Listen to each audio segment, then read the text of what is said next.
Welcome to my channel. This is Ron in FL Studio, and today we're talking about how I made that Chimera effect. So if you're familiar with the show Fullmetal Alchemist or Fullmetal Alchemist Brotherhood, there's a character named Shell Tucker, and he turns his daughter into a Chimera and basically combines her with his dog so he can keep his license. It's one of the most tragic things ever to happen in anime. Real anime fans will know.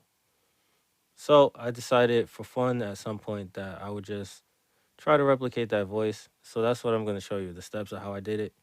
And it's really easy. So let's jump into it. Here, you've got the three effects that I put on to my voice to make it into that voice. So we're going to start with compression, and I'm going to basically show you them one at a time so you can know that this actually is my voice truly. So basically, I recorded myself saying Big Brother Ed, and I decided to transform my voice into it. And the first thing I added was compression. So this is what it sounds like without it. Big Brother Ed. And I didn't think it sounded close enough for my taste. So I added compression to make it sound closer and add a bit of saturation. Big Brother Ed. Now, the true MVP is pitch shifter. What I did was I lowered the formant of my voice and I raised the pitch by 4 semitones. So basically, what the formant is, the best way that I can explain it, as far as I understand it, is through, I guess, a demonstration. So let's open up Fruity Parametric EQ2. So the reason why our voices sound different is because they resonate throughout different parts of our bodies.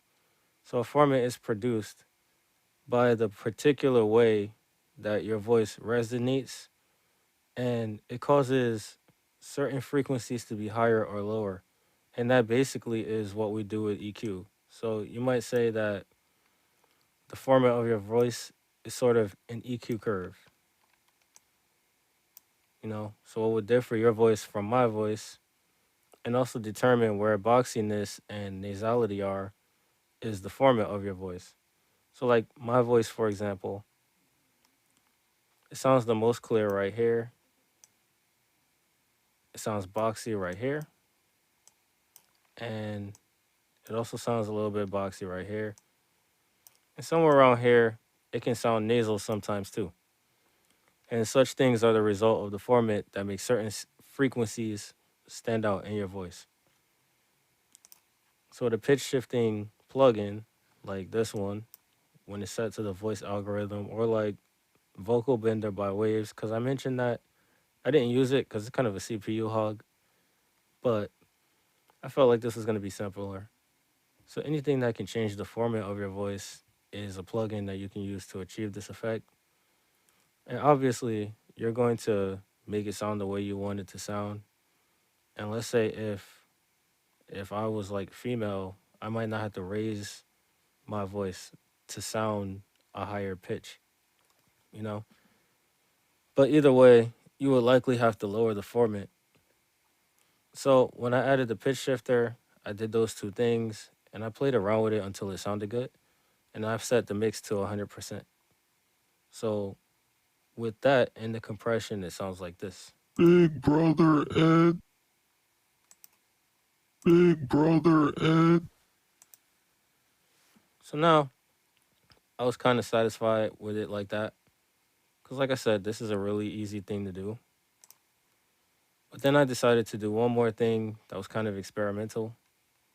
So I opened up Destructor and I said, I'm going to add some saturation. So that is what you see right here where it says distortion.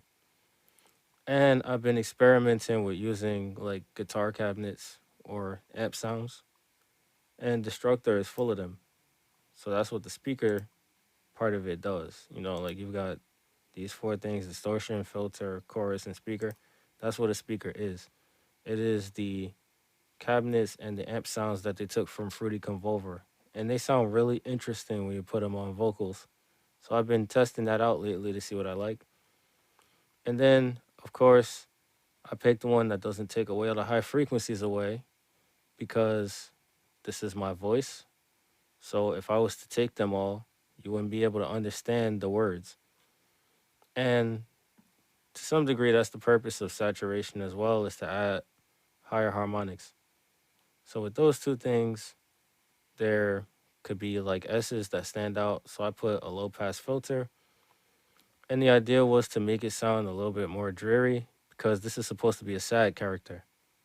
So let's hear what it sounds like now. Big brother Ed, big brother Ed, big brother Ed. And yeah, basically that's all there is to it. If you decide to do this effect, of course, you could add reverb to it. I've got like reverb channels set up in my standard projects. But that is pretty much all you have to do. And technically speaking, compression is not really necessary. It's just something that I chose. The main thing is that you change the format of your voice and change the pitch so that it sounds the way you want it to sound. And after that, you can put creative effects like this, and you can test out what you can do to make it sound good, which in this case would be to make it sound sad. So I hope that this video is able to help you, and maybe you'll use it, because if you did an interview, you could use the same process to hide somebody's voice if they want to be anonymous. So thank you for watching, and as usual, have an awesome day. Peace.